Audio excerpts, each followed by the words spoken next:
Tēnā koutou katoa, haere mai ke tēnei hui, ki te mana whenua rangitāne, he mihi nui, tēnā koutou, tēnā tātou katoa. Morena, and welcome to the Sustainability Committee meeting of the 29th of November 2023, and we'll ask Councillor Hancock to open with karakia.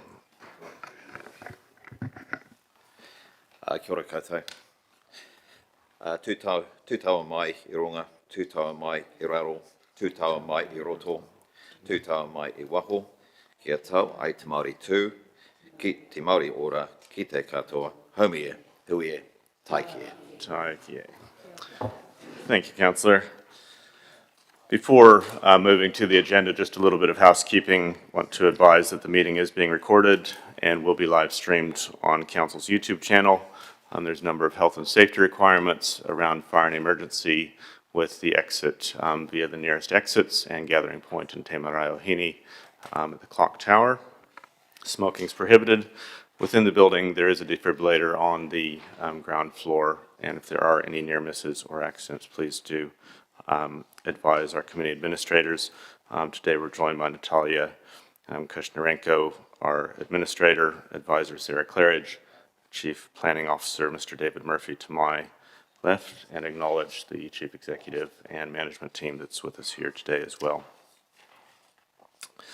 We don't have any online participants at this point, and looks like our technology is now working after a couple minutes hiatus there, so we should be in a good position. If you do have anything to change by way of recommendations, please do email those through to administrators in advance. And if I fail to introduce you, please do introduce yourself so that we have your name for those watching online either now or later. Don't have any apologies from committee members. Are there any on the floor? The Mayor. Thank you, Mr. Chair. Look, I just have to duck out for council business just for a very short period during the meeting, but I will return. Thank you. Great, thank you. There being no other apologies, we will move on to notification of additional items. I've not had any notified. Are there any? Seeing none, we'll ask if there are any declarations of interest on the items today. Seeing none, we'll ask if there is any public comment. I've not been notified of any public comment. Which moves us on to the substantive agenda, and very much looking forward to hearing from Mercury today about their development and work with the wind farms and community. And would invite Katie Scholar, Community Engagement Manager, Ryan Piddington, Strategic Consents Manager, and Todd Baldwin, the Environmental Compliance and Monitoring Manager from Mercury. Please do join us at the table, and we look forward to hearing from you. We had hoped that Margaret Corvallis would be able to join us as well. She's the Community Liaison Chair. Unfortunately, she's not able to, but very much looking forward to hearing from you all. Unfortunately, 2 microphones to share between the 3 of you, but I'm sure you'll be able to manage.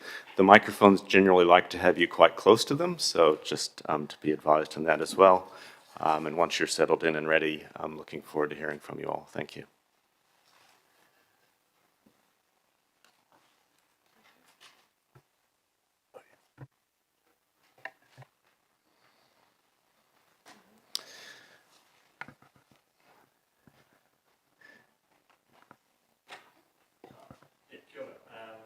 So if you just, there you go, great. Yeah. Kia ora. Ko Drakensberg te maanga, ko te keala te awa, ko Ngāti Pākehā tako iwi. North South Africa ahau, a ki taranga taku kāinga nai nei, ko Piddington toko whānau, ko Ryan toko ingoa. E mihi nei ki ngā iwi kāinga, nō reira, tēnā koutou, tēnā koutou, tēnā koutou. And Katie. Tēnā koutou katoa, ko Ingarangi, ko Airana, ko Huitarangi whakapaparanga mai, engari ko Whanganui, Te Whenua Tupu, ko Skula toku whānau. Kei Tamaki Makaurau aho e noho ana, ko Katie toku ingoa, ko Kai Rautaki Hapori aho I Mercury, tēnā koutou katoa. Tēnā koutou katoa, ko Ngāti Pākehā toku iwi, no Inorangi oku tipuna, ko Baldwin toku ingoa whānau. E tipu ake au ki Tokoroa, e noho ana au ki Taupo. Ko tēnei takumihi kia koutou rangatāne o Manawatu, nā tangata whenua o te rohi nei. Kia mihi hoki au ki ngā tohu o te rohi nei. Ko Todd toku ingoa, nō reira, tēnā koutou katoa. My name's Todd. I don't know if we properly introduced our roles. I'm the Environmental Compliance and Monitoring Manager at Mercury Energy. Kia ora.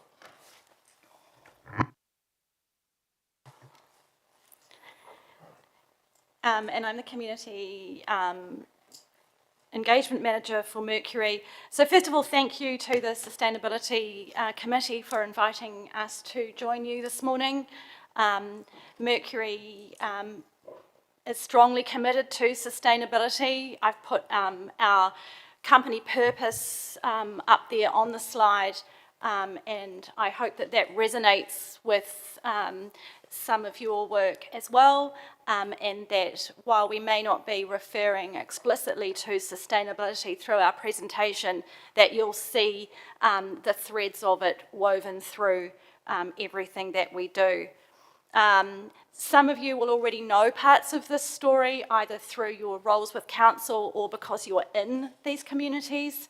And I also wanted to shout out at the beginning to Olivia Wicks, the communications manager here, and her excellent sustainability review that Mercury has been very proud to have been able to add our story to yours. Right.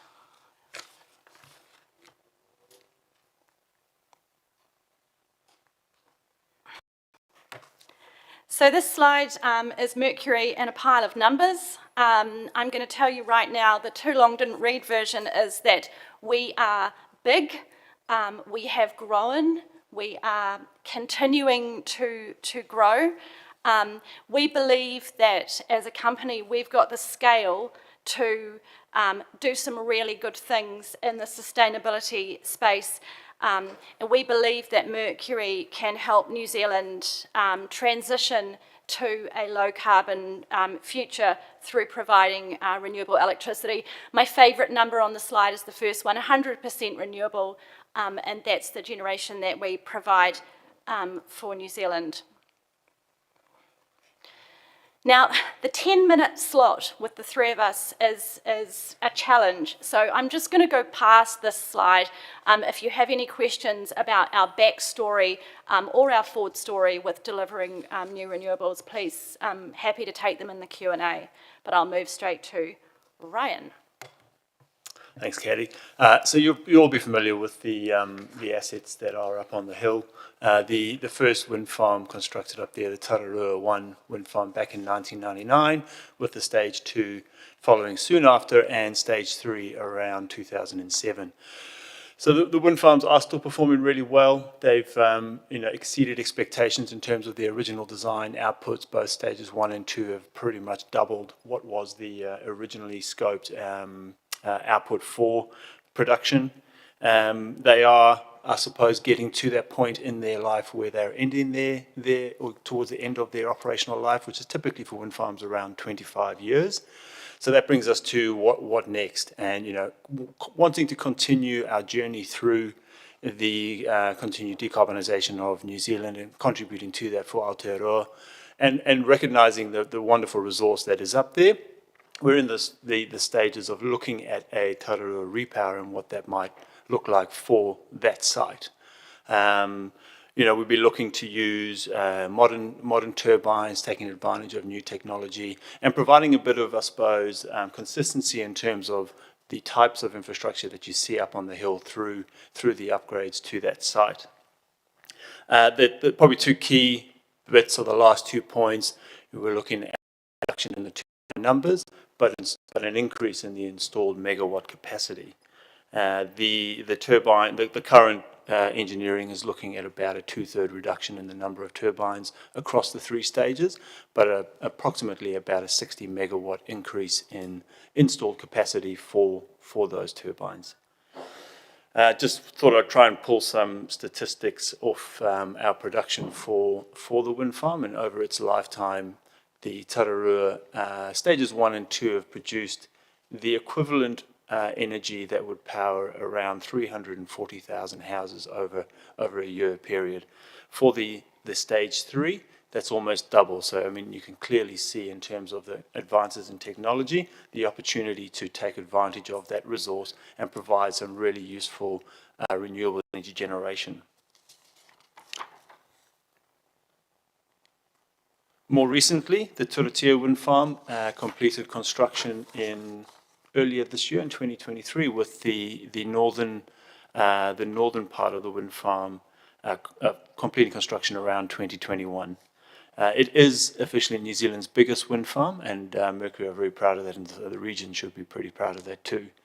I think there was over 2,500 people across the lifetime of the wind farm working on site, and somewhere around 1 million hours of collaborative effort on site, working to deliver that wind farm with a high focus on something else we're pretty proud of, a real high focus on health and safety of the construction.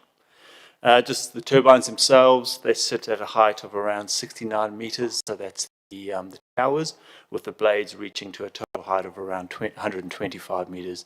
Some of you may remember the blades sitting in the yards of the Rangatiki Street and Keith Street, and Mercury scratching their head a bit about how do we get these up the hill. And Smith Cranes came to the party and managed to deliver a really unique, for I think even for Australasia, a unique blade manipulator trailer to enable those turbines to get up on the hill, which was a great success.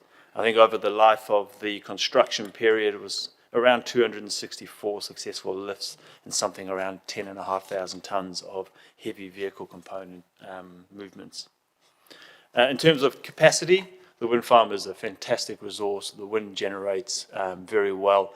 The Turitea North capacity factor at this stage is around 51%, and what that means is that those turbines in the northern cluster operate at full output 51% of the time, with the Turitea South very close to that, around 48%. And in context of the Tararua site, which was originally lauded as probably one of the best wind farm wind resources in the world, is operating at around 40%. So it is an improvement in terms of efficiency and utilization of that resource. And I think that's it from me. Maybe I'll jump in there. Yep. Yep.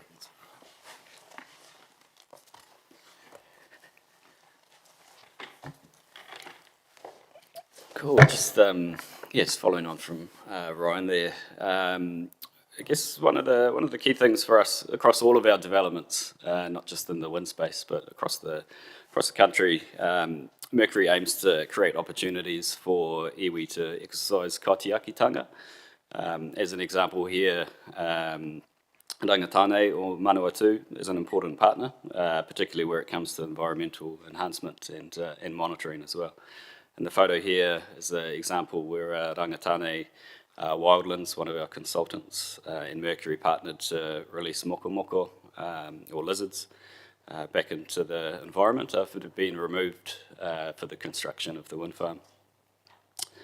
There we go. So one of our key driving principles is looking after tomorrow, and that includes the environment that we interact with. Around Turitea, for example, we're undertaking significant baseline surveys to understand the environment we operate in. This included surveys initially for vegetation, moko or lizards, bats, and even snails. Throughout the Turitea project, we're undertaking bird monitoring right the way through. So this includes pre and post construction, as well as additional operational surveys as well. To do this type of work, we've got a dedicated team of professionals, environmental professionals that we have in-house. We also engage specialist consultants where we can as well. We operate to a range of resource consents, as you'll all know. I guess we treat the resource consent as a template for our environmental compliance and monitoring. But where we can, we're sort of trying to go beyond, above and beyond what's required by those consents, and we always seek additional improvement or enhancement where we can. Our ongoing activities at Turitea from here include some significant vegetation enhancement programs that we're going to have running for the next few years, in particular around the construction sites, as well as some wetland restoration around Browns Flat. We're looking to put in around 50,000 trees in that area over the next few years. Again, we'll be partnering with Rangatane in order to get these established as well. That's probably across back to Katie.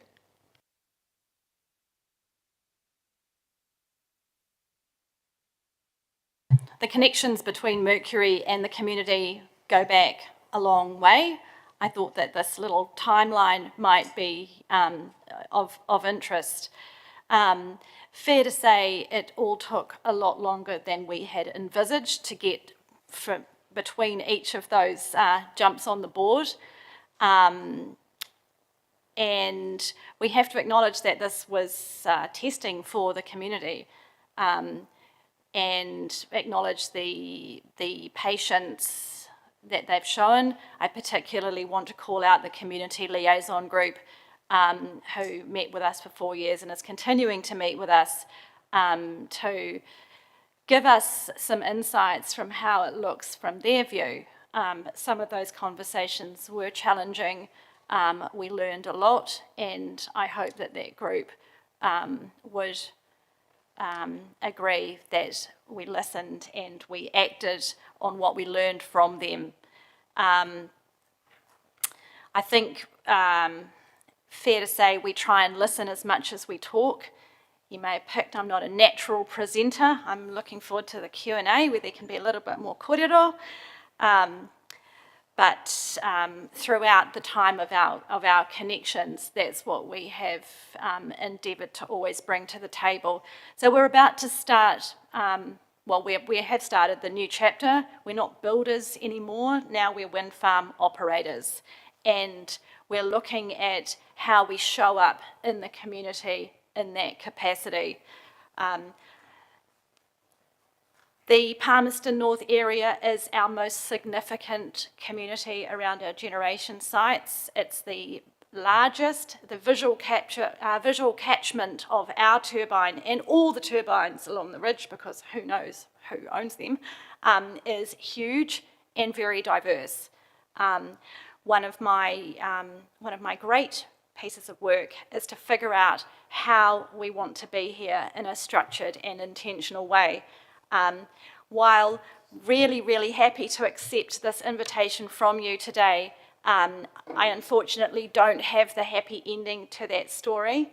I would love if we could come back maybe in a year and say, and this is what we've decided and this is what we're doing. But because of the size, the significance and the diversity of these communities, we just haven't arrived yet at exactly what we're going to do. And that's our presentation. Thank you, Brent. Thank you so much to all three of you and giving us that history and snapshot of where things are at and beginning to look towards the future.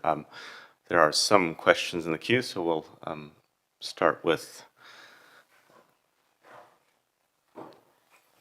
the mayor once he gets back to the table. I assume that's a question you've got, Mr. Mayor?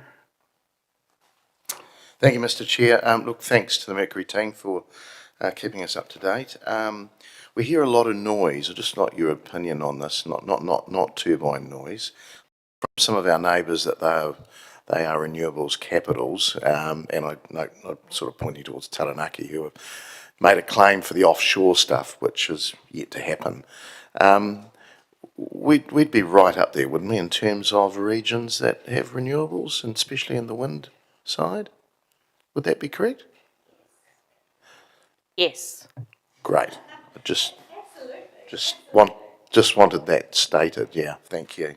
And two, with the ongoing OPEX, there's obviously contractors and I suppose maintenance supply contracts as well, Vestas and the like. That's quite significant for us as well, and you, and that's happening here, the locals.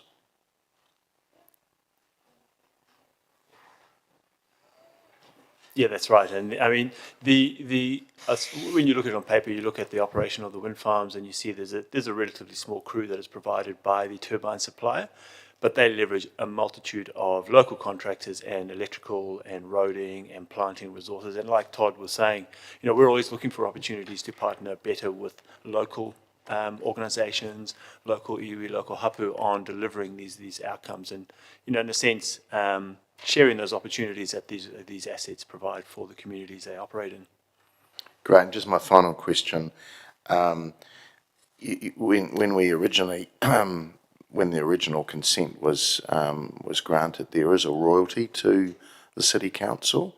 Do you know much about that? Is that in action? Is that being paid? Yeah, that is being paid, and it will be in your books somewhere. Right. And yeah, I hope it's doing some great stuff for you and your ratepayers. Yeah. Okay. Thank you, Mr. Chair. Councillor Fitzgerald. Thanks, Mr. Chair. Thank you so much for your presentation this morning. Perhaps my question is going to piggyback on the back of the Mayor's last question, but in terms of what could we as elected members, how could we describe the benefit to our local communities that Mercury brings to the region?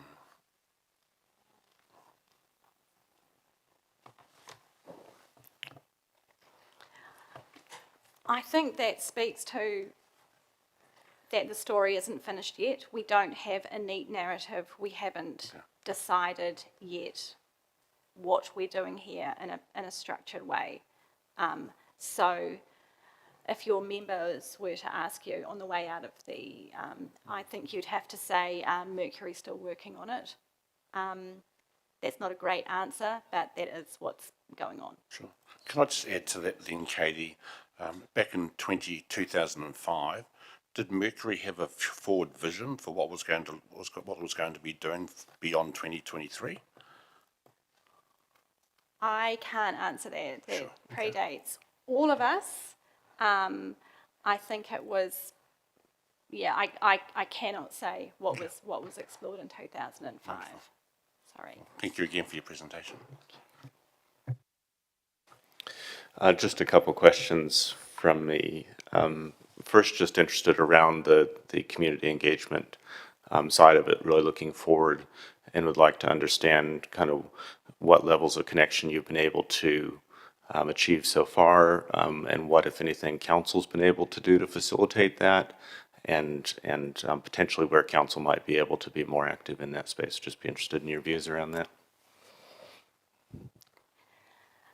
I've had some really great conversations with members of your team, with the events team, the parks team, the communications team, as part of the really understanding the landscape, which is the place that we're in now, to build out our plan. And they've been very forthcoming. Sorry, have I answered your question? No, I feel like I've forgotten what the end of it was. Well, just if there's anything more that council could be doing to support you in this kind of year ahead as you're journeying towards identifying some community partnerships. Yeah, no, thank you for that, Brett. No, I feel really well served by your operating teams and how welcoming and forthcoming they've been with me and with other members of our team. Of course, if anybody has any ideas and they would like, to have a coffee and a chat, we'd be so happy to understand more points of view. You're representing your ratepayers, and know much more about your community than we do. Thank you. Great, thank you. Final question that I had was just around community interest in recreational access and whether Mercury across your wind farm sites across the country has a kind of a policy that kind of sets out how recreational access opportunities are treated, or is it case by case? How does that go? Are you happy? I'm doing all the talking. The model that Mercury uses for its wind farms, and in fact with all our generating assets, is that we tend not to buy the land. The land is held by the farmers or other bodies. And so when it comes to putting in a walking track or opening a gate or anything like that, it's not that simple for us. It's not something that, it's in terms of our infrastructure and safely getting people up there to have a look around it, I'm all for us being as accessible as we can. But in terms of here's open access, that's not something that we're able to provide just because we don't hold the keys and it's not really our place. Thanks for that. I guess just to probe on that a little bit further. So on the earlier wind farms that Ryan described, the Tararua site, there is a road and recreational access through that wind farm. So historically, has that worked out well for the wind farm operators in that space, or has there been concerns or issues that have come about through having a road access through? I think the general concept is if there's no health and safety risks and if there's opportunities, then we aim to provide them where possible. But ultimately, it just comes down to whether there's a safety hazard, safety risk. Certainly, I don't think any of us would be aware of any issues we've had with Tararua in that respect with access. So, wind farms are fairly benign sites, I suppose. You look at some of our other sites that we operate, like in the geothermal and hydro spaces, and we have very different considerations in those spaces. Understood. Thank you. There don't appear to be any further questions from elected members. I think it's over to me to thank you. You're welcome to resume a seat in the gallery. There may be some comments. Really do appreciate you and what Mercury's been doing here in the community already, and look forward to the future. Kia ora. Thanks, everybody. Cheers. I think we have a recommendation in front of us that the Sustainability Committee receive the presentation, which I'll move and look for a seconder. Councillor Hancock. And ask if there's any comments. The Mayor. Thank you, Mr. Chair, and again, thank you to the Mercury team and what's been achieved up there. I think there's a number of positives, and working on Councillor Fitzgerald's questions around what has been brought to this community. I think it's great having Mercury Energy as a city partner. Not only are they large, but they're playing their role. Employment, the 650 million that has been spent developing this site, but also we heard that there is ongoing activity as well and contractors that are local. I think having them here has confirmed the status of Palmerston North as New Zealand's wind capital. I want to claim that because there's some other neighbours trying to claim that. And we have New Zealand's largest wind farm.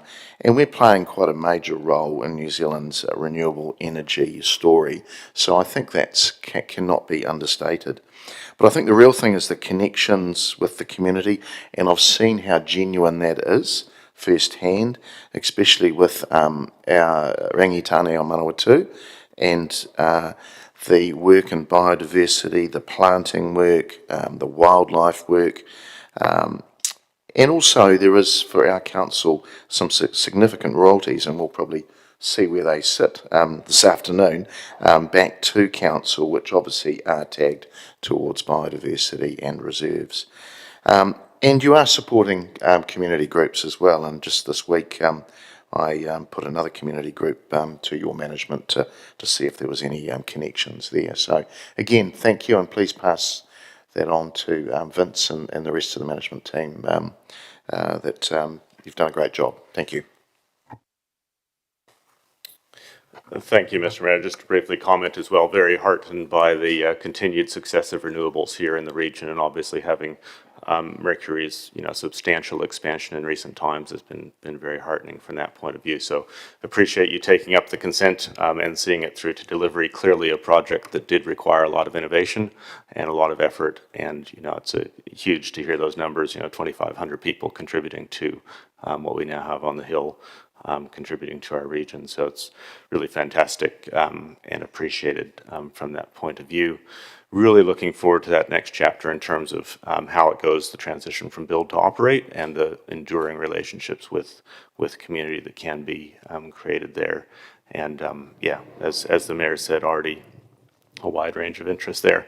I should say, having recently attended the Manawatu Mountain Bike Club AGM, I would have to say that there is, within specific parts of the community, high levels of interest around recreational opportunities on the ridge lines around the city, and some of those ridge lines include where wind farms have been operating or now are currently built and operating. So just keeping that on the table. But wanted to thank you all very much for the presentation and for what you have done by way of a great build, and looking forward to the future of the operations there, and wish you all the best with the repowers that are coming up around Tararua as well, and that'll be a next new chapter of engagement, no doubt. So look forward to that.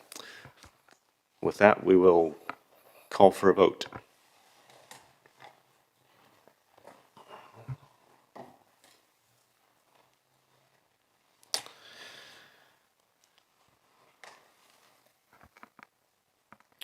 And that's passed unanimously. So thank you again for coming in. You're welcome to hang around if you like.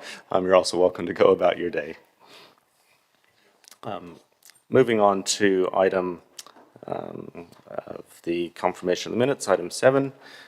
I'll look to move those, seconded by Councillor Zabellin. Any points of clarification? Councillor Hopeta. No, actually, sorry, I'm good. That's all right, thank you. There being none, we'll call for a vote.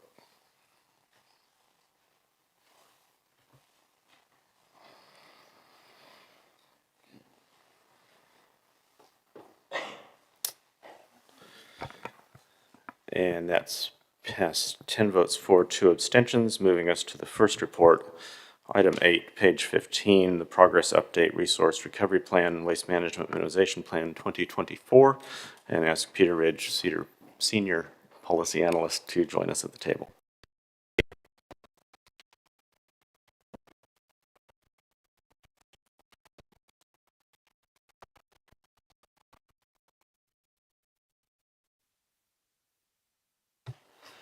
Thank you, Mr. Chair. So I'll just give a few brief comments on this report before taking questions. The problem this report initially seeks to address is the alignment between the Waste Management and Minimisation Plan, which henceforth I'll refer to as the WIMP, to save myself some few words, and the Resource Recovery Plan as part of the long-term plan. When this was first raised as an issue 3 years ago, we had an alignment issue between those two documents, and we undertook to try and resolve that for the next 10-year plan.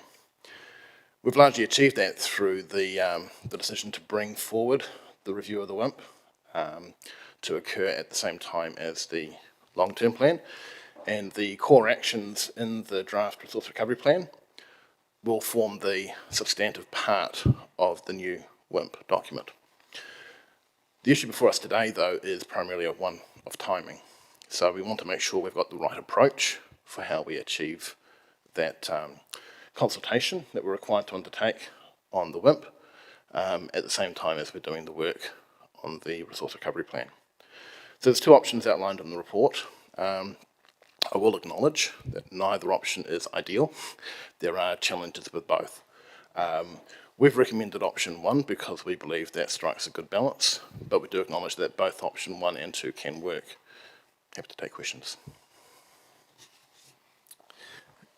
Great, thank you, Peter, appreciate that. So when you say that option 1 and option 2 could work, they could both work within existing budget?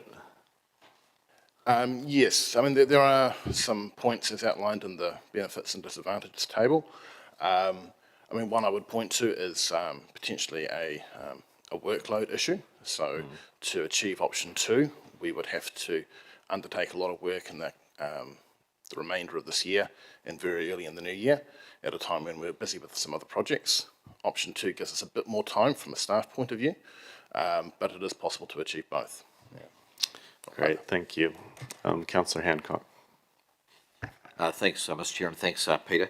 I just want to just try and sort of get a little bit more information about paragraph 6.3. Under option 1 there, it talks about a risk of timing and funding impacts through rates. Can you give us some more information about that and tell us how that may differ from option 2? Sure. So one of the actions in the draft resource recovery plan is for the Resource Recovery Fund, which is an existing action under our current WIMP. The Resource Recovery Plan, the draft to be included in the new LTP, is proposing to change the way that's funded. So currently it's funded from rates, but the new WIMP that we develop would have it funded from the waste levy. So that funding would take effect from February 2025.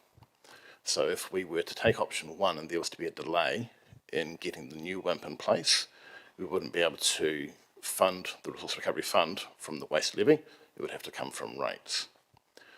So the risk there is that we would have to rearrange the funding arrangements for that Resource Recovery Fund until we're able to get the new WIMP in place.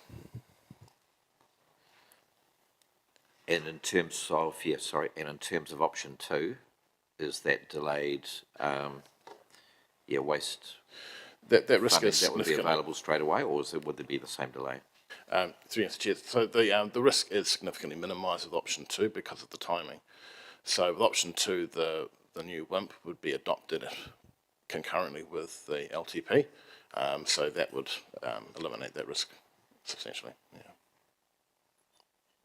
Okay, so, sorry, I'm just trying to tease this out a little bit. So really, in my read of the report, is that probably the biggest issue for officers really is just really around that workload and the strain that option 2 might actually place on current resourcing? Principally, yes. Yeah. Thank you, Mr Chair. Thank you, Councillor. Councillor Zabellan. Thank you, Mr. Chair, and thanks, Peter. I'm interested in the idea that we might be replicating consultation material if we go with option 1. I'm just wondering if you or any of the other officers have a view about what implications that might have on the outcomes or the engagement that we get if we do 2 really similar consultations quite close together. Yeah, through you, Mr. Chair, there are similar issues for both option 1 and 2. In option 1, we would be consulting through the 10-year plan on the Resource Recovery Plan, which fulfills the substantial part of the new WIMP that we'd be developing. We would go through the consultation process for the 10-year plan, councillors would make the decisions, and the Resource Recovery Plan would be adopted. The consultation on the WIMP that would follow a couple of months later would effectively be reconsulting on that material that's already been consulted on. It would, admittedly, be more of a compliance exercise to meet the requirements of the Waste Minimisation Act, but there still is the opportunity for new ideas to come through that consultation, so it is still genuine. If councillors do want to make changes at that point, they are absolutely able to. What it would require is also at the same time of adopting that new WIMP to go back and make some changes to the Resource Recovery Plan that they've just adopted. If there are any funding changes as a result of that, then they would need to come through the annual budget process in the 25-26 financial year. So that's not ideal, and I do accept that's not ideal. In option 2, the consultation is concurrent with the LTP. The confusion that could arise in that situation is having a WIMP document out for consultation and the Resource Recovery Plan in the WIMP, and we would need to be very careful in our communication there that we explain to people that when they submit on the draft WIMP, that we'd take that as part of the LTP. So, like I say, neither option is ideal. It's really a question of which type of confusion you want to try and mitigate. It's a nice way to put it. Thank you, Mr. Chair. Thanks. If I can just follow that up briefly, Peter. So in terms of if we went with option 2, could we simply design it so that the default for people using the website interface to submit, the default would be that the submission would be to both processes, and they would need to just actively exit one of the processes if they wanted to? Absolutely. I mean, there are ways to solve these problems. They're not insurmountable. It was just identifying those are the kind of the trade-offs that we're looking at. Yeah. Oh, great. Thank you. The Mayor. Thank you, Mr. Chair. Thanks, Peter. Just on the cost, are they both the same cost? Are they cost neutral, or does option 1 or option 2 cost slightly more? Is it just time? What? It would primarily office the time. There will be some additional costs with option 1 in terms of producing a document after the 10-year plan, but we'll be producing that document for the 10-year plan anyway. Okay, cool. Thank you. Well, actually, I'm not sure if there's any more questions. I'm quite happy to move option 2, and I've got a seconder if you're not going to do it. Thank you. Thank you. And noted, there are no further questions in the queue, and was leaning towards option 2 myself anyhow. So if you'd like to move that, Mr. Mayor, that'd be great, and I'll second that. I think the rationale, thank you, Peter, much appreciated. I think the rationale has been reasonably well teased out in questions, but it's simply about making sure that we have one quality conversation with the community that's linked to our resourcing and along the timeframes that we had intended. There's obviously some uncertainty with our ability to execute option 2, and some of that's reliance on external partners. But in terms of a preferred way forward, I think it's helpful to identify that, and realizing that I've just taken the Mayor's opportunity to speak to it as the mover of it, but I'll move now to the Mayor. You're forgiven, Mr. Chair. No, I totally agree. I think having a decent conversation around waste minimisation, I just feel it's going to get, this is the biggest LTP that we'll do, well, all of us will probably do in this room anyway. So I just can see this getting lost in the bigger picture. I was quite pleased to hear that, you know, the officers were actually open to both options, and actually it's slightly cheaper for us to do it in option 2. Our only risk, and it seemed it's minor, is can we meet the timetables? If it goes out in April, I think we're pretty much in charge of that. And again, I just think it's going to be a focused conversation, and this is an area which I think has a big upside for us. So I'm all in favour of option 2 and having that conversation properly with the community. Sounds like we can attract some other co-funding as well, which is good in the bigger scheme of things. So I'd like you to seriously consider option 2, please. There being no further comments, we'll move to a vote.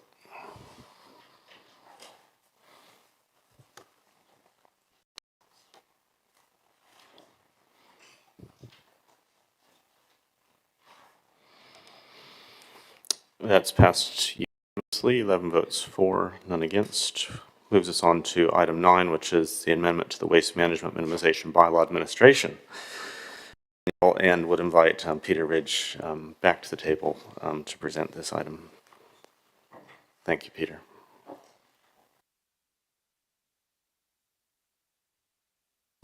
Thank you, Mr. Chair. So this item is relating to the Waste Management and Minimisation Bylaw. It is an amendment required by changes through the waste strategy that Ministry for the Environment adopted earlier this year. They published a Gazette notice which changed the materials that can be collected in the curbside recycling collections. The intent here is to standardise the collections across the country, and there is no alternative for us. There's no option for us to consider an alternative here, so it becomes effectively a mandatory change that we have to make. We've outlined what those changes would look like in the administration manual, and the only changes required are to the administration manual. Ordinarily, we would go through an appropriate consultation exercise, but we believe that that would not be appropriate in this situation. We believe it would be a bad faith exercise to put out to the community the idea that we're changing something and invite comments when we're unable to make any changes beyond what's been put in front of us. We do believe, however, that the key to this is going to be communication. The Ministry for the Environment have an education campaign in development, and we aim to align with that to the greatest extent possible. But we will also be working with our own comms team to develop a suitable communications and education campaign to make people aware of these changes. Thank you, Peter. Councillor Hancock has a question. Thanks, Mr. Chair, and thanks, Peter. Just a bit of curiosity, really. Just in terms of the exclusions that have just been freshly minted here, we've got the first two bullet points in paragraph 3.3. The descriptions there are, all three-dimensional items smaller than 50 mils at the widest point, and all two-dimensional items smaller than 100 mil by 1400. Can you give us some examples of what those I just realised there's actually a little typo there. It should be 100 mil by 140 mil. Sorry? 100 mil by 140 mil. It's extra thank you. zero got added in there. These are very small items, obviously. The intention here, I imagine we may be talking about very small pieces of paper or very small items, plastic items that may be people may be putting in the recycling bins. In practical terms, those items are not going to be able to be detected by the collector when we take those bins in. But I think the intention behind this inclusion in the Gazette notice is that all councils take a consistent approach in terms of what they are able to say they collect. So there may have been some councils around the country that said they will collect anything or everything. We've never promoted this, so it's not a practical change for us, but it is one of those elements in the notice. Yep, thanks, Peter. That's helpful, Mr. Chair. Thank you. Peter, can I ask, with these changes, will we end up increasing or decreasing our resource recovery volumes? For that one, I might hand over to either Melissa or Bryce. They have a better knowledge of that. Yeah, that's fine.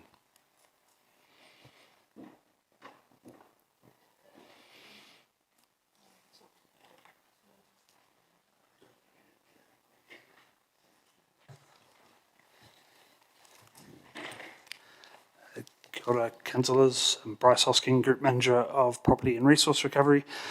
In terms of volumes going through the MRF, we don't expect that to change materially. I suppose anything that would end up in the recycling bins that's now on the exclusion list would essentially be treated as contamination. But I suppose on the scale of people putting rubbish or nappies or something in the recycling versus putting a lid off a bottle, whilst it's all technically contamination, there's a bit of a sliding scale there. So essentially anything that we would pick up in the recycling bins, we would filter out through our sorting process and essentially have to, if we can't recycle it through any other means, we would have to send it to landfill. Thanks. Perhaps if you can stay there, I guess what I'm trying to really understand is the actual rationale behind this, because it seems like there's at least a marginal downside in terms of resource recovery, and it sounds like from that answer there's an increase potentially in complexity of process through the MRF. Yes, absolutely. There is, and we've talked previously about they're also looking to set minimum diversion targets as well, and anything that gets dropped off for anything other than curbside, it doesn't count towards that either. So all of these things add to complexity. There is an opportunity where people could try and take aerosol cans to a metal recycler, for instance, directly, but we wouldn't be able to pick it up curbside. But then there's some complexities around that as well in terms of they have to be punctured and the likes, and don't really want to be producing communications to the public around trying to puncture cans and the likes. So it will probably be more towards just excluding it altogether. Did MFE engage with us at all in the lead up to this change? Through you, Mr. Chair. The changes came through the National Waste Strategy, so that was adopted in March. So the consultation for that was occurring at a national level. I believe we did have input into that, but I'm not sure it was at this level of detail that they were proposing changes. yeah, just to build on that, we did do a pretty comprehensive submission to all the working parts of that. Although for context, there was several things they were consulting on all at once, everything from food scraps to the waste strategy. So it was a pretty lengthy sort of process. But I think our submission was about 50 odd pages back to them on various things. And in summary, would we be able to say that we were listened to by MFE through that process, or not? Don't know if I can probably comment to that really. I guess, was anything that we put into the consultative process actually reflected in the final outcomes? Well, our submission was considered alongside everyone else's, and I understand there were some common themes from all councils on various bits and pieces, some of which got adopted and some of which didn't. Thank you. Seems to have generated some questions. Councillor Findlay. Thank you, Mr. Chair. Looking at the must not be accepted, and most of them make sense to me, but the one that hit me in the face a little bit was all glass, plastic, steel and aluminium containers larger than 4 litres. Why is that? Are they not recyclable?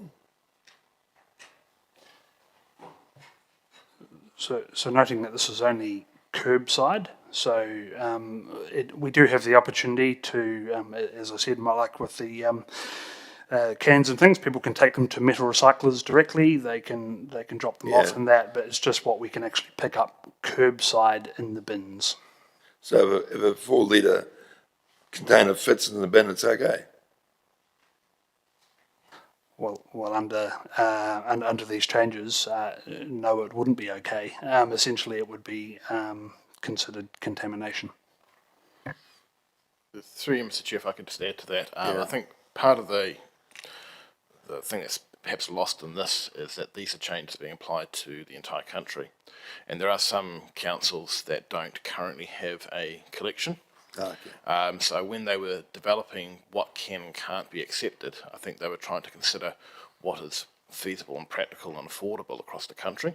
So they were setting the bar at some point that they believed, I think, was appropriate, while in our situation, a 4 litre container may not pose much of an issue. In some other parts of the country, it may be an issue. Thank you. Councillor Isabellan. Thanks, Mr. Chair. Thanks, Peter. You were talking about how this largely might be a communications exercise to effectively communicate those changes. And I just note that there's a lot of discussion threads in social media and on our Facebook page, but also in Pāmihi community pages that talk about this a lot, and lots of people do find it's already confusing. So I'm just curious as to whether or not we are monitoring the suggestions and things that come through those pages as to the types of comms that that people think might be useful for this. Things like stickers on bins to show the size restrictions or things like that. I'm going to hand Question that one for Liv. over to Liv.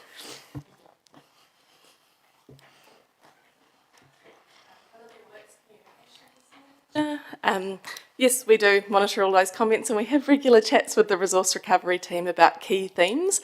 I think, and they do change over time. Like last year, there was a big push on rubbish wheelie bins, and we're seeing that move more towards food waste and soft plastics, and so we're having lots of those conversations.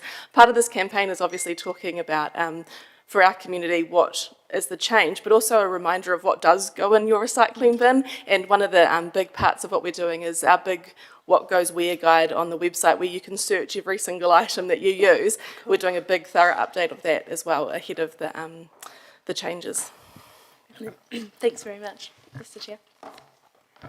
Councillor Hopperton. Thank you. My question was very similar to Councillor Isabellan's, but just really around contamination and the numbers that are contaminated and how we are communicating that out to the public. So it's probably a Bryce question, or maybe Olivia. It's about the numbers that are contaminated, how we are communicating that out. I don't know who's going to answer it.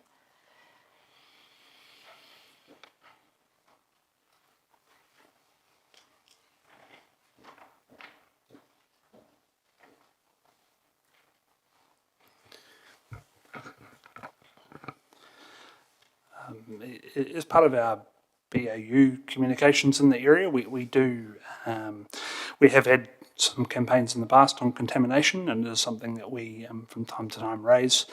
Also being proposed though through the LTP is a increase to the I guess marketing and budget communication program as well, to actually be doing a lot more of these kind of campaigns from an educational standpoint, to try and cut down on some of that contamination and try and bring a bit of the clarity to the situation, especially given some of the complexities of what can go in and what can't. Do we get to a point that we don't pick up, like we red sticker a bin? We don't pick it up?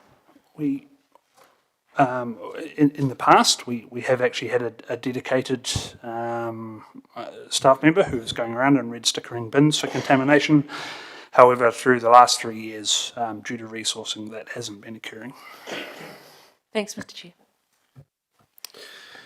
Thank you. There's no further questions, so thank you, Peter, and thank you, Bryce and Liv, for support there.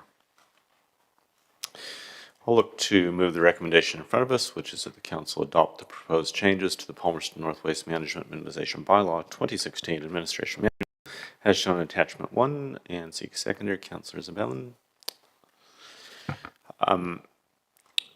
To introduce, probably as you heard from the tenor of questions, I do find this slightly frustrating to be told that we need to stop doing some good things that we're doing, and to understand that the rationale around that is kind of accommodating a consistent approach across the country, when acknowledging that some councils are at very different points in their resource recovery journey, and I do have a level of frustration with this, I will say, but I think it's required that we do proceed in terms of MFE, and obviously with their investment with us at stake, etc. I don't see many options in front of us, but just wanted to highlight some of the concerns with what's being brought to us.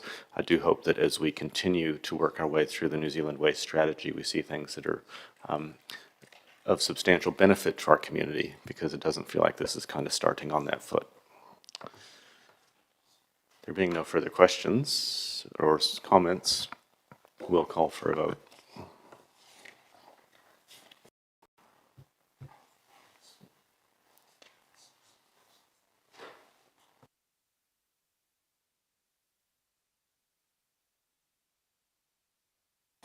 That's passed, 11 votes for and none against. Which brings us to item 10 on the agenda, and we'll note that the officer reporting has had to duck out momentarily. We will hold in place for a moment or two.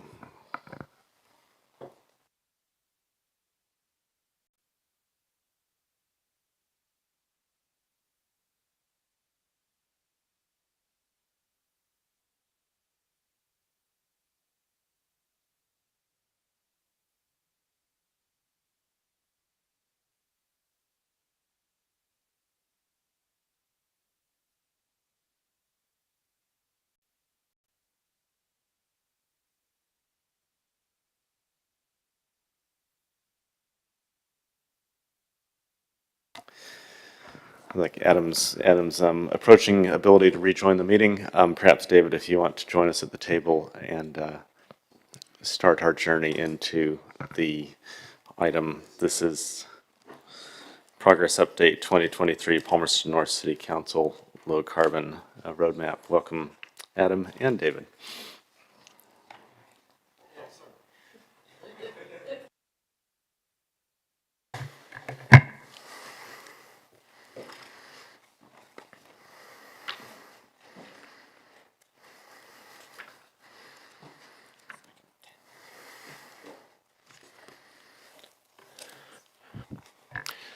Good morning, elected members.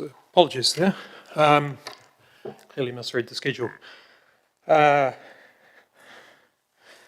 Essentially, the report in front of you is an update of the climate change work program. There's some notes there around some implications of the changes to DTS. And, excuse me, I'll just run up the stairs. And some discussion about potential changes to the format of this report or work around creation of a different vision of a roadmap, but otherwise happy to take the report as read and answer any questions you might have. Thank you, Adam. Welcome back. And yeah, I guess a couple questions for me just to open up. Around the zero carbon feasibility study and the timing of that, can I just understand how we've come to that timing? My understanding of the original intent of that was that it would be a study that would help us inform the LTP, but it seems now that the timing is more that we'll be able to interpret the draft LTP, but not necessarily inform it. So I think, as you might recall, we've previously delivered version 1 of a zero carbon feasibility study that looked at the various options available and pathways available to council becoming low carbon. And when that was presented, this committee asked us to go and develop a more detailed study. The guidance that we've been operating under is that we can do that by giving you advice on the updated report in March will build upon the existing zero carbon feasibility study by providing analysis of the draft programs in the LTP. So it's the existing study has helped inform those draft programs, and then we'll do a revised study that looks at the impact of the draft programs and the various options available for you in that draft. If you're looking for some other type of analysis, we're happy to consider that as well. Great, thank you. Just the appendix that's there on the current low carbon roadmap, are those activities that this council's contributed to, or is it more just an overview of what's happening across the country? Can I just clarify, you're referring to attachment 1? Yes. So that's the central government National Emissions Reduction Plan, and a summary of the work that's happening across the country in those areas. And as I understand it, that's a subset that does have a local government interface. I'm just trying to understand if we as a council have contributed in any of those areas.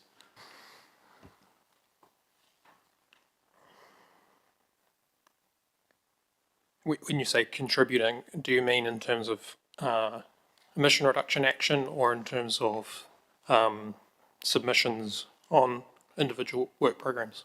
Either. Either. So I think it'd be worthwhile just contextualizing the National Emissions Reduction Plan as a sort of a very large body of work or work program that contains a whole range of different areas within it. For example, changes signalled in the National Emissions Reduction Plan also occur within the GPS for transport, and the changes that have occurred within that, the transport space, we're now already in a position where we're having to deliver on that through the sorts of programs that we are designing and delivering in the transport space. So, you know, a practical example of that would be the shift towards more active transport delivery within our transport portfolio. So that's an aspect of one of the things that we're doing that contributes to national direction in terms of that signalled in the NERP. Great, thank you. Appreciate that example. I guess finally for me, just looking ahead, what options are there within the set of options you outline at the end of the report? I guess, would you have any comment around taking an approach that is quite locally focused and action-oriented focused for the next stage of this kind of work? Just to confirm, you're talking about the options presented in paragraph 3.8? Yes. I guess it's really over to you as a council in terms of what it is that you're looking to achieve within the context of the LTP, fiscal overheads and so on. How is it that you want that work to be, how is it that you want climate change action to be focused within that context? And then, given that, what would be useful in order to help inform that work?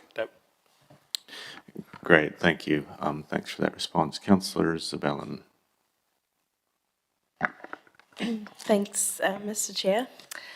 Thanks, Adam and David. I'm looking at paragraph 1.3 and 1.4. I'm sure you're anticipating this question. 1.3 talks about the ETS, and the final sentence there seems to infer that, or state actually, that initiatives covered in ETS covered sectors will not reduce net national emissions in the absence of corresponding reductions in the availability of credits. So what I'm wanting to tease out with you there is this a tension between actual reductions and captured reductions that are captured under the ETS?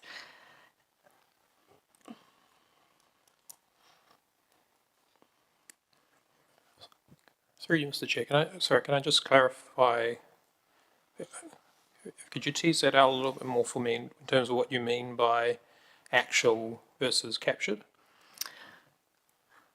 From my read of this, the view of the ETS and the lack of new available credits new credits being made available means that if we have actual tangible reductions to, say, our organisation, or to, say, the city emissions, that counts as a physical reduction in terms of emissions output, but it's not necessarily reflected at a net national emissions level unless there is a corresponding change in the available number of credits?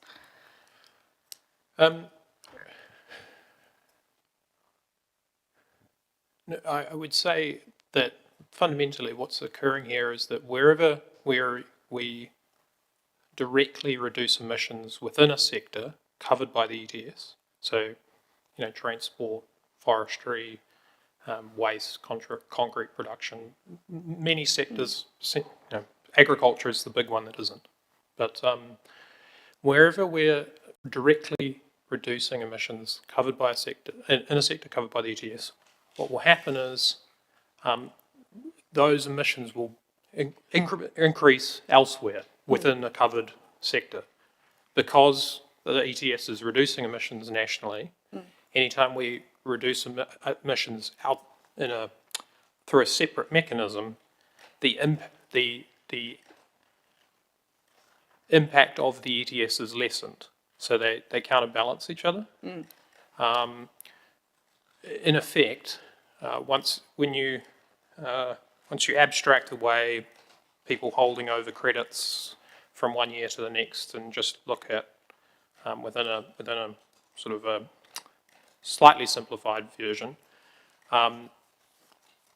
the number of credits that the government releases each year will be the amount of emissions emitted, regardless of what individual action is taken. So that means that our role, it has implications for the role that we seek to take in terms of citywide emissions. And given that we will be constantly fighting against the ETS, if we seek to reduce transport emissions locally, electricity emissions, let's say, are likely to increase, at least on the margins. Does that make sense? Yes, it does. It does to me.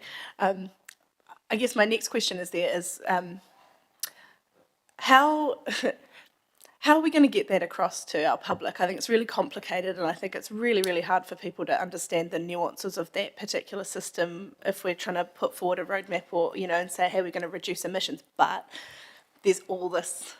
How can we simply convey that, or do we try and simply convey that to our community? Well, I think the answer is sort of twofold. Firstly, in many respects, our task remains the same.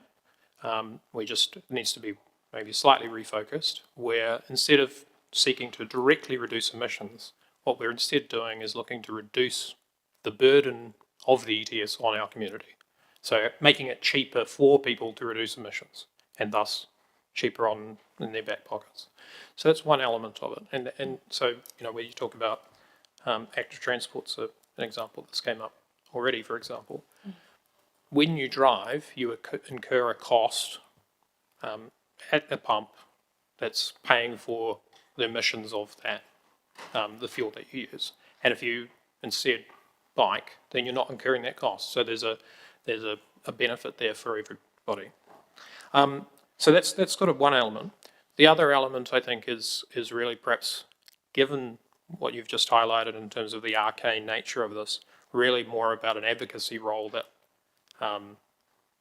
part of recommendation would be to look at ramping that up a little bit, and to central government in terms of reducing the number of credits released over time to be in line with our nationally and internationally stated targets. Because if we don't do that, then there will be a discrepancy always between our actual emissions and what we say our emissions are going to be. Yes. So I think it's sort of two separate drives of work to address that issue. Excellent. Thank you. That has been helpful to me, Mr. Chair. Thank you, Adam, and thank you, David. There's no further questions.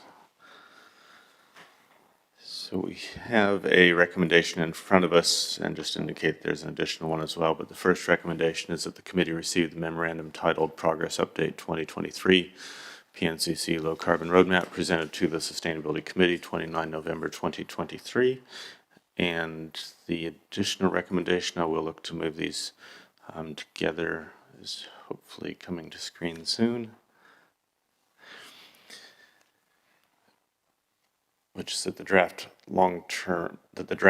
climate change and sustainability plan and the draft long-term plan include a new action to co-develop a community-focused citywide climate action plan, including the articulation of local co-benefits and identification of projects that may attract co-funding, which I'll look to move, and seconded by Councillor Zabellan.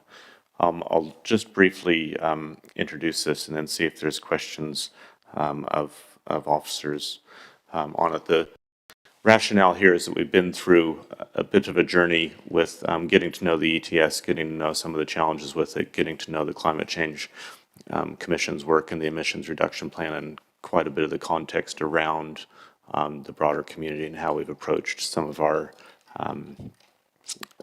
in-house planning work around long-term plans, etc. What I would like to see us using the resource for in future is more strongly engage with our community to co-develop and look towards actions that can happen at a community level and help address the community-wide side of emissions. So if you think about our progress on emissions over the last 6 years really has been principally about good advances on our in-house emissions and less so about how the wider community's been able to go in terms of drawing down emissions. And so I think this is an opportunity to ensure that the focus is strongly with the community, working with the community to develop some actions that can hopefully attract investment and deliver some co-benefits towards addressing that community-wide emissions profile. There has been a number of good conversations in the community through the business community, through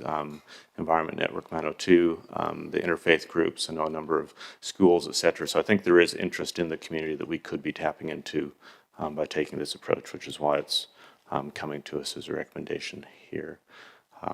Just see if these are questions here. Yeah, great.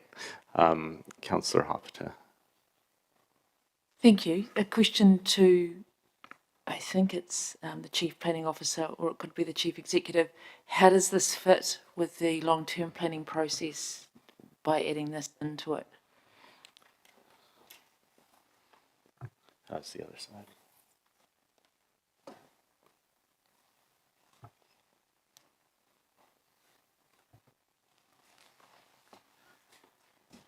And is there a cost to it by adding this into it?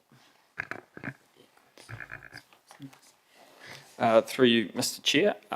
The first part of your question is if this resolution is passed, then it would be added as an action to the draft climate change and sustainability plan, which would come back as part of the LTP for approval. So it would still require ratification through the LTP process. The resolution or the background to the resolution was discussed at the Order Paper meeting, and the Chair shared this with me yesterday. As the Chair said, I think we've done a lot of work on our corporate emissions in the last 4 or 5 years, and we've done a lot of monitoring of citywide emissions, but I guess that grassroots community-based action is an area where we haven't dedicated a lot of resource. We have additional resource in the climate change team now. So I'm confident that if this action was passed today and then passed and included in the LTP, that's something we could prioritise during the next 3 years with existing resource. So there'd be no extra cost? Yeah, as I said, if it survives today and then survives the LTP with that enhanced climate change resource within the organisation, I'm confident that we could deliver that plan within the 3-year cycle of the next LTP. Okay, thank you.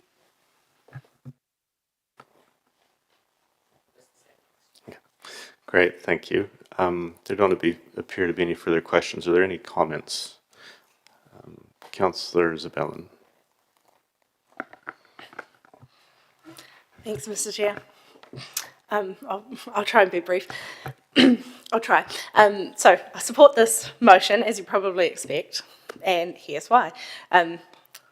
Firstly, the report that we've had today has indicated that the national roadmap has effectively been set for us across multiple activities through legislative reform. So successful compliance with those regulations will have impacts on our carbon emissions and other co-benefits depending on the activity. And then if you add in the Manawatu Wanganui Regional Joint Action, Climate Action Plan, there's a regional layer of action under the national layer. So that roadmap is sort of being set for us and is superseding what we've done in a roadmap previously. I think in this context it is sensible to look at our low carbon roadmap and ask, is this doing, or what is this doing that legislative targets and reform aren't doing? What's the difference there?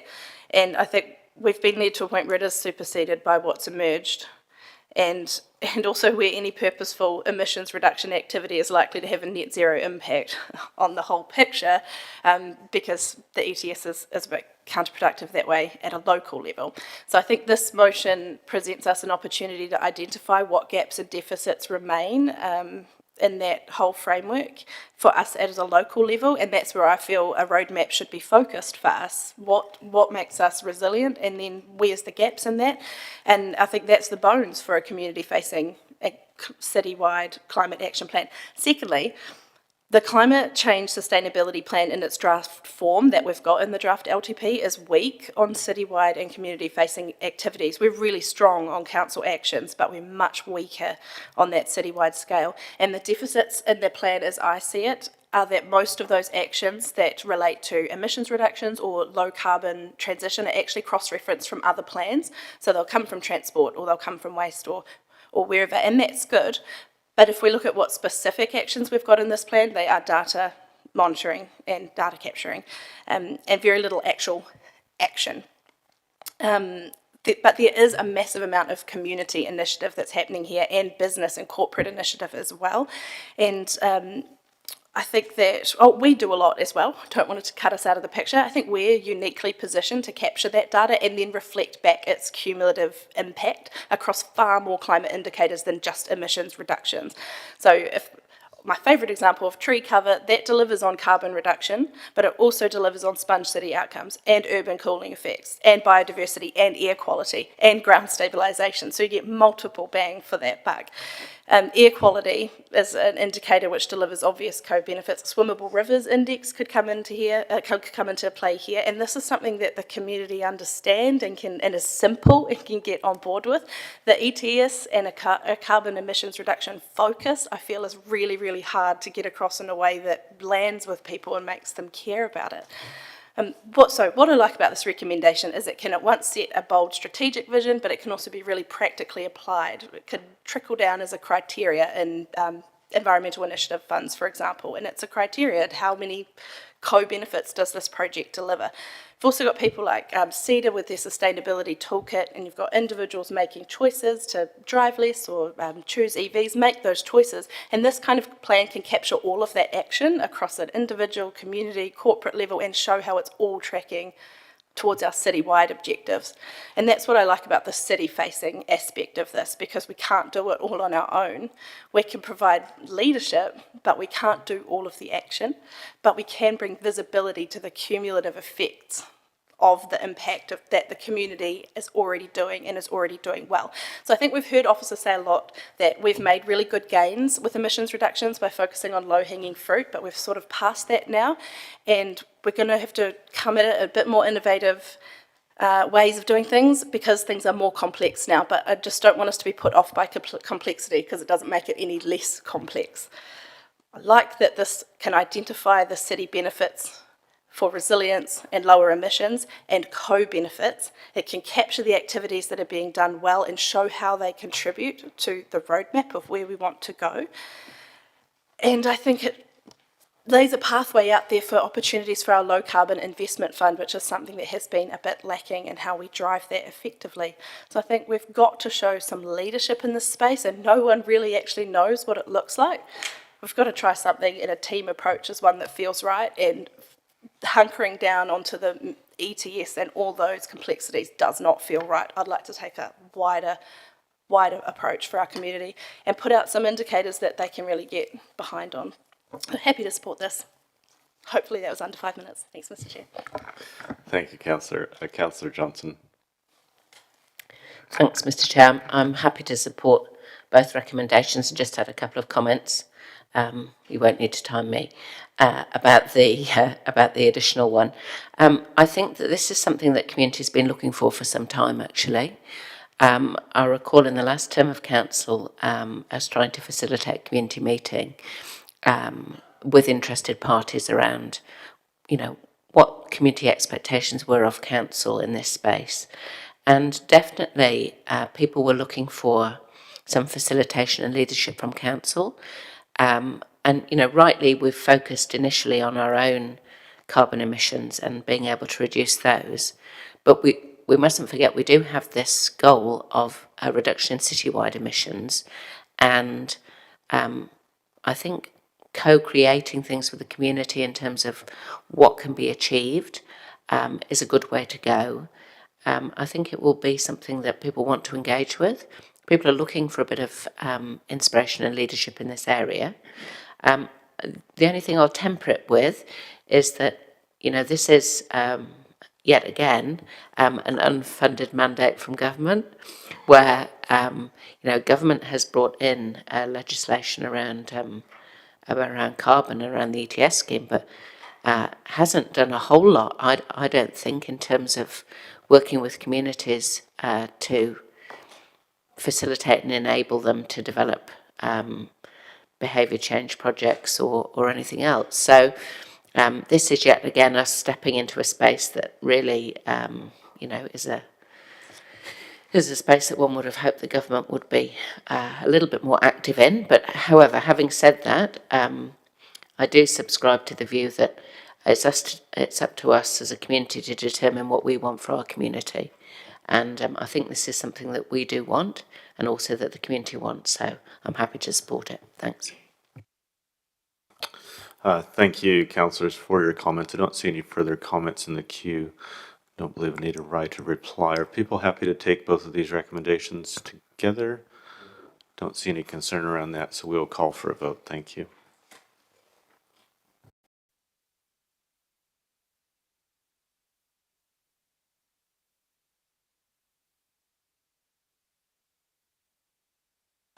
That's passed unanimously. Brings us to the work schedule. I'll ask the Chief Planning Officer if there are any comments or updates.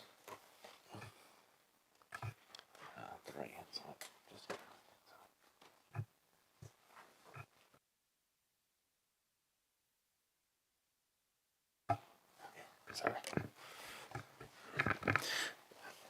I'm getting there with the technology. Slow learner. No, nothing further to add with the work schedule. Thank you, David. I'll look to move that, seconded by Councillor Zabellan. Open up if there's any comments. Being none, we'll call for a vote.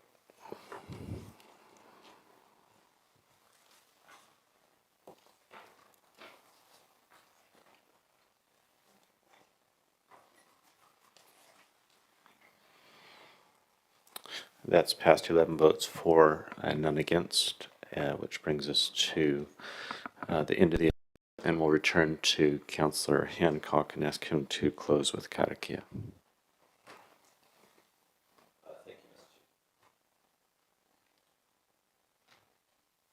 There we go. Thank you, Mr. Chair. Kia puta ki te whaio, kia te ao marama, whakamaua, kia, tina, haumi e, hui e, taiki e.